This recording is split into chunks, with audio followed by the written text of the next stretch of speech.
성경 28페이지 창세기 22장 7절부터 19절까지의 말씀입니다.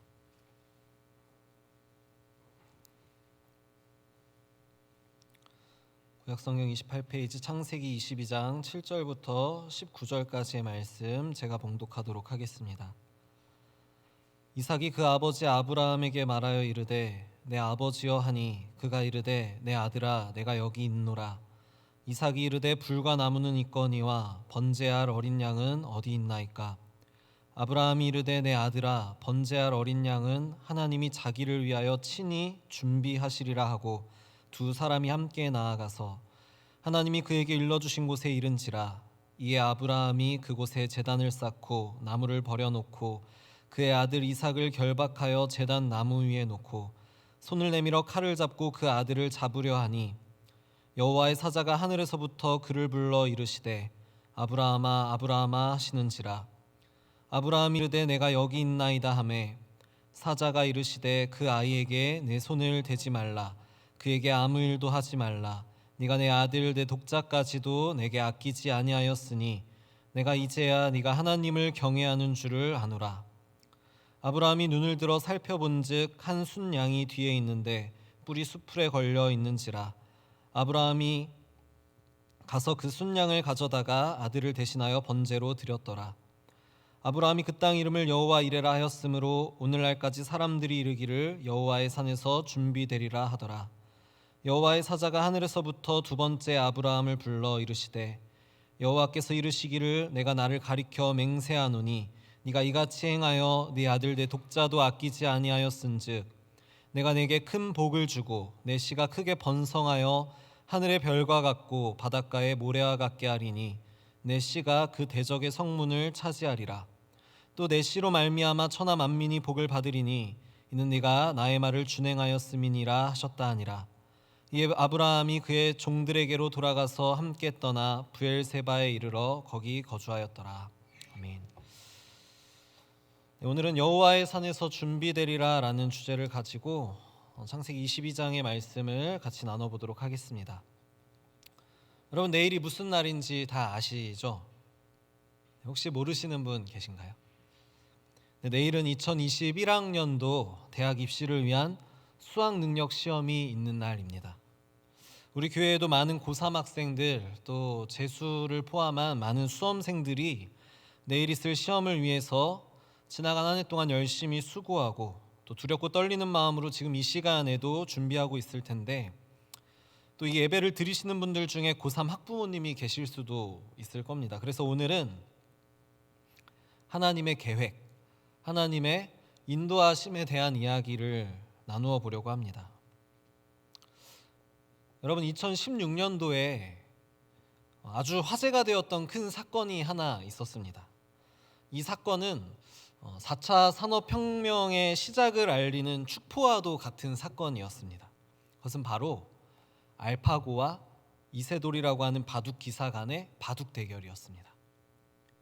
알파고는 구글이라고 하는 회사에서 만든 인공지능이었습니다. 그러니까 인공지능이 그러니까 사람이 아니라 컴퓨터가 인공지능이 컴퓨터 바둑을 두는 거예요. 이세돌은 당시 세계 최고라고 할 수 있으며 가장 인간적인 바둑을 구사한다고 할 수 있는 바둑 기사였습니다. 이세돌이라고 하는 기사의 바둑은 굉장히 직관적이고 호전적이고 그래서 순간적인 판단을 통해서 어떤 승부를 보는 그런 인간적인 바둑을 두는 사람이었어요. 그래서 이 대결을 가장 인간적인 바둑 기사와 가장 비인간적인 인공지능의 대결로 평가하면서 많은 관심과 기대를 가졌던 그런 때가 있었습니다. 당시 여러 전문가들은 인공지능이 이세돌을 이기지 못할 거라고 전망했습니다. 이미 오래전에 장기라던가 체스와 같은 영역에서는 인공지능이 인간을 앞질러서 도저히 인간이 인공지능을 이길 수 없는 영역까지 도달하게 되었지만 이와 달리 바둑은 수만 가지의 경우의 수를 생각해야 했고 그 경우의 수에 더해 또 수만 가지의 경우의 수가 나와서 말하기는 은하에 있는 별의 숫자만큼 경우의 수가 다양하게 나올 수 있는 것이 바둑이라고 하더라고요. 그렇기 때문에 이 바둑이라는 종목에서는 AI가 인공지능이 사람을 이길 수 없다라고 일반적으로 생각하고 있었습니다.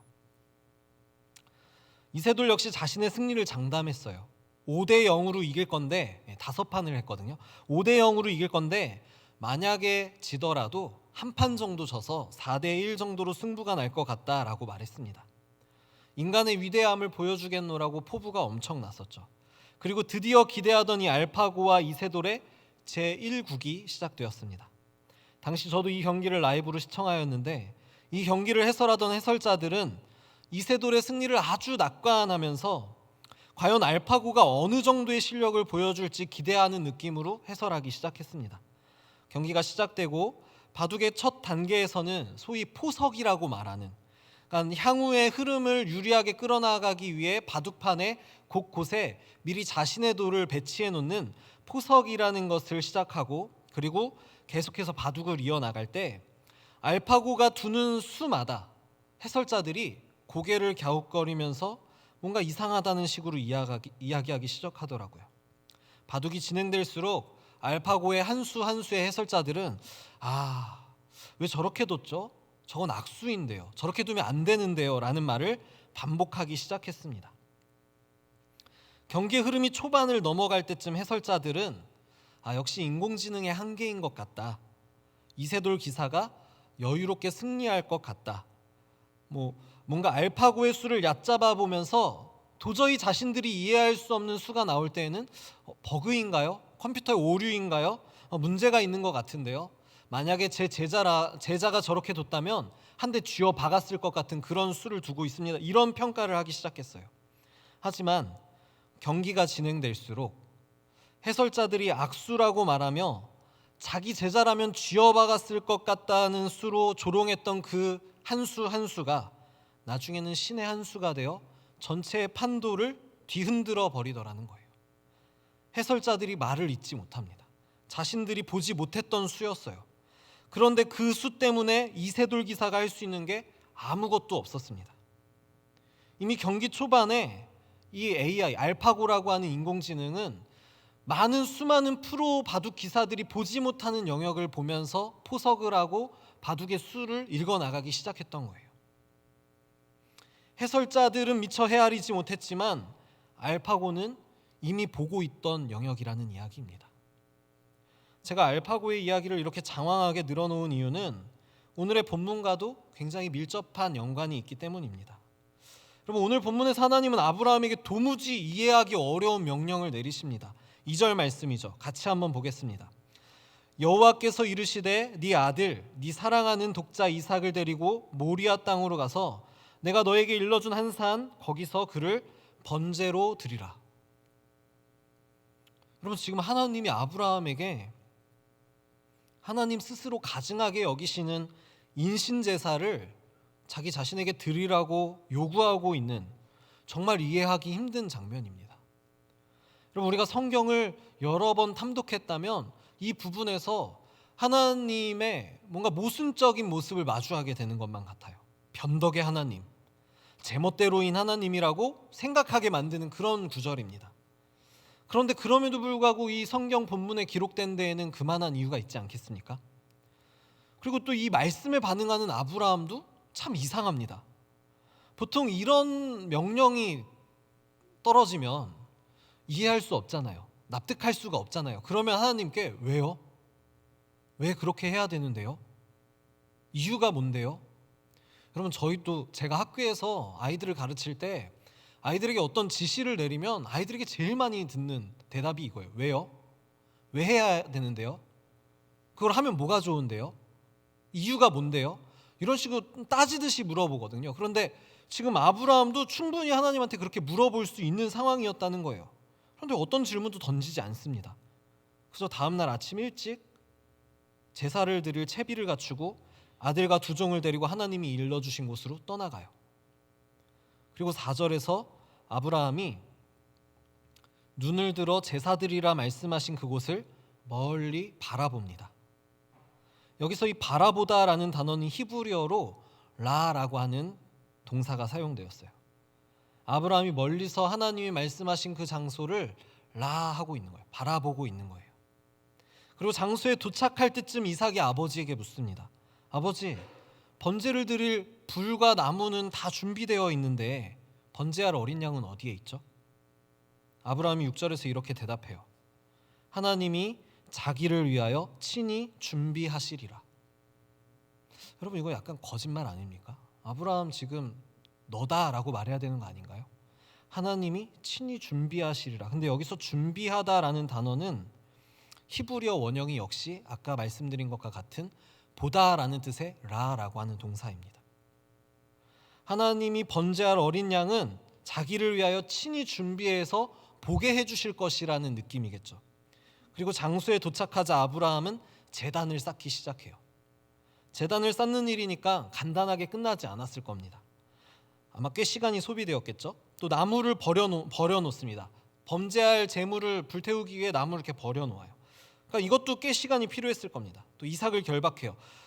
이런 일련의 과정을 하면서 아마 아브라함은 꽤 많은 시간을 소모했을 텐데, 여러분, 이 시간을 소모하면서 아브라함이 도대체 속으로 어떤 생각을 했을까요?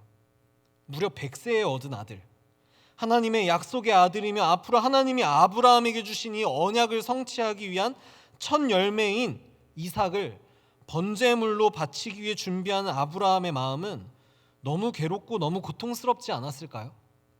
여러분, 제가 아들이 없을 때 이 본문을 읽으면서는 그냥 이렇게 그냥 그랬구나 하고 훑어 넘어갔어요. 그냥 문장으로만 받아들였어요. 근데 제가 아이를 낳고 보니까 이 본문의 말씀은 도저히 사람으로서는 준행하기 어려운 그런 본문이더라고요. 어떻게 내가 어렵게 얻은 아들을 번제물로 바친다는, 그럼 번제를 드리는 그 제사의 의식을 아시나요? 여러분, 자기 손으로 죽여야 돼요. 번제를 드릴 제물은 제사장이 죽여주는 게 아니라 번제를 드리러 제물을 가지고 온 사람이 자기 손으로 자기가 직접 죽이는 거예요. 그리고 그 모든 제물을 다 하나하나 해체해야 합니다. 가죽을 벗기고 각을 뜨고 내장을 씻어내고. 여러분, 내 아들을 그렇게 할 수 있는 사람이 이 세상 천지에 어디 있겠습니까?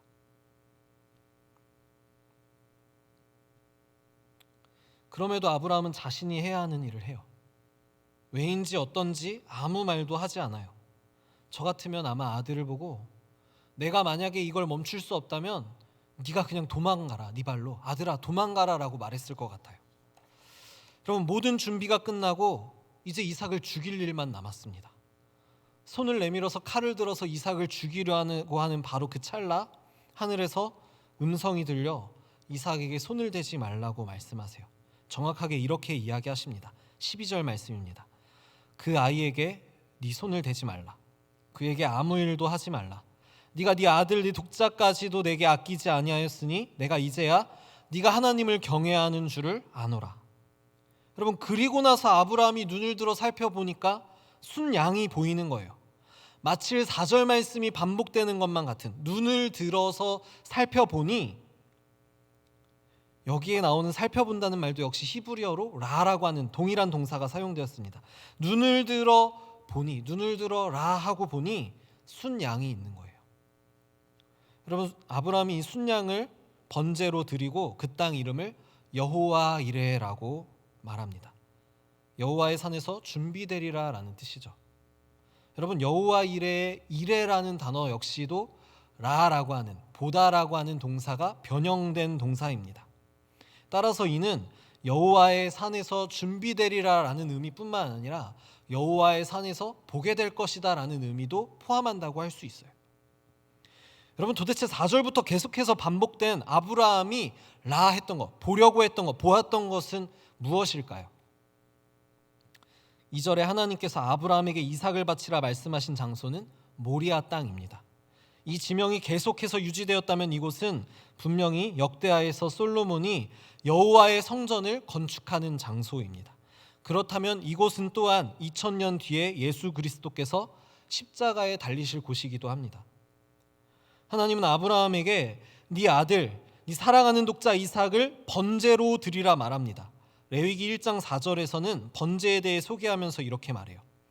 그는 번제물의 머리에 안수할지니 그를 위하여 기쁘게 받으심이 되어 그를 위하여 속죄가 될 것이라.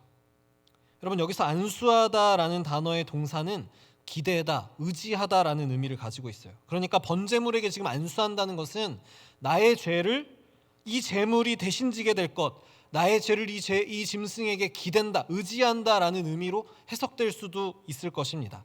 그리고 그 짐승을 재물을 가져온 당사자가 직접 잡아야 해요. 하나님께서 아브라함에게 요구하신 것은 바로 이런 것 아니었을까요? 그러니 번제물이 될 이삭은 아브라함 자신을 위한 속죄의 제물이었습니다. 하지만 그것은 2000년 뒤 예수 그리스도를 예표할 뿐이에요. 진짜로 이삭이 속죄의 제물로 바쳐지지는 않았다는 이야기입니다. 4절에서 아브라함은 눈을 들어 모리아산을 멀리 바라보았다고 합니다. 이때 아브라함이 멀리 바라본 모리아산은 어쩌면 예수 그리스도의 십자가 대속이 아니었을까요? 왜냐하면 그는 아들을 번제물로 바칠 사람 치고는 너무 담담하고 분명하고 확실하게 하나님의 명령을 준행하기 때문입니다. 이전까지 보여주었던 아브라함의 비겁한 모습은 온데간데 없이 아주 묵묵하게 하나님의 명령대로 해야 할 일을 준행해요. 번제물은 어디에 있느냐는 이삭의 질문에 하나님께서 보여주실 것이고 준비하실 것이라고 아주 확실하게 대답해 줍니다. 그리고 정말 13절에서 눈을 들어 살펴보니 하나님이 준비하신 순양이 예비되어 있었어요. 제사를 준비하기 위해 수많은 일을 하는 동안 보이지 않았던 그 순양이 보이게 되었어요. 이 순양은 또한 예수 그리스도를 예표하여 보이지 않는 아득한 먼 미래, 무려 2000년을 넘어가야 알 수 있는 미래를 보게 하시고 있다라는 것이죠.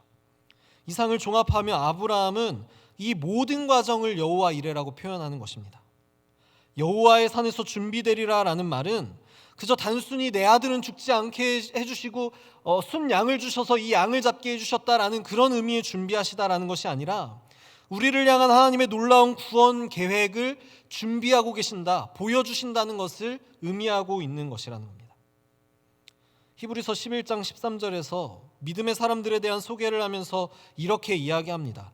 이 사람들, 믿음의 사람들은 다 믿음을 따라 죽었으며 약속을 받지 못하였으되 그것들을 멀리서 보고 환영하며. 여러분, 제가 말씀의 서두에서 알파고와 이세돌에 대한 이야기를 하였습니다. 당시 최고의 바둑기사라고 할 수 있는 모든 사람들은 알파고가 두고 있는 몇십 수 앞의 일을 전혀 예상하지 못했어요. 오히려 그것을 보고 악수다, 잘못된 수다, 인공지능의 한계다, 버그다라며 악평했죠. 하지만 알파고가 두었던 그 수가 곧 알파고를 승리하게 하는 수였습니다. 여러분, 겨우 몇십 수 앞선 일이었어요. 하나님의 일은 어떨까요? 여러분, 우리는 우리가 가진 수로 하나님을 평가하는데 너무 익숙합니다. 하나님을 우리와 동일한 수준으로 끌어내리는 일에 주저함이 없어요.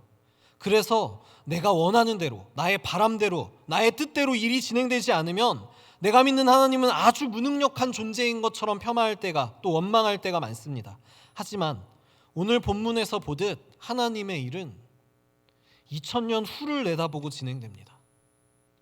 알파고가 내다보는 겨우 몇십 수 앞 정도가 아니라 몇천 년 후를 내다보고 계신다는 거예요. 그때 우리가 해야 하는 일은 하나님의 그 몇천 년 앞선 수를 믿음으로 멀리서 바라보고 따라갈 수 있어야 한다는 것입니다. 아브라함은 믿음으로 그것을 멀리서 바라볼 수 있었습니다. 그리고 그때 그가 하나님께 다시 받은 약속은 이와 같은 것들이었어요. 너에게 큰 복을 주고 너의 씨가 크게 번성하여 하늘의 별과 같고 바닷가의 모래와 같게 하리니 너의 씨가 그 대적의 성문을 차지하리라. 또 내 씨로 말미암아 천하 만민이 복을 받으리니. 여러분, 이 말씀이 무엇을 의미하는 것 같습니까?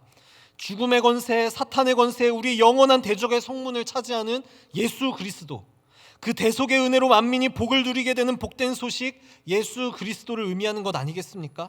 그래서 마태복음 1장은 예수 그리스도의 계보를 소개하며 아브라함과 다윗의 자손 예수 그리스도의 계보라고 소개하지 않겠습니까?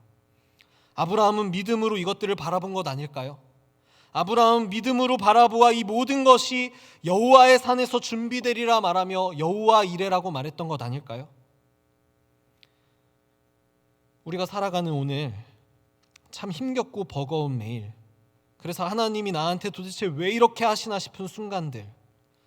여러분, 제가 학교에서 12학년 고3 학생들을 가르치는데 1년 동안 이 학생들을 가르치면서 날마다 기도 제목 물어보고 기도 제목 받아 적고 그 아이들 면담하면서 오늘 마음 상태는 어떤지, 오늘 신앙의 상태는 어떤지 물어볼 때 여러분, 수학 능력 시험이 다가오면 다가올수록 수시를 썼던 대학교 수시를 썼던 것들이 발표가 나서 뭐 불합격이 나오면 나올수록 이 아이들의 마음이 아주 강하게 강팍해져요.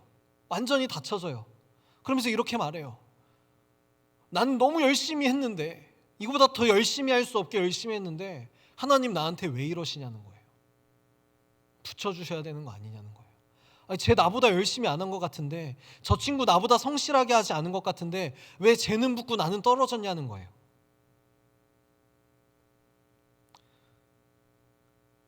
하지만 여러분, 믿음의 눈을 들어 멀리 바라보아야 합니다.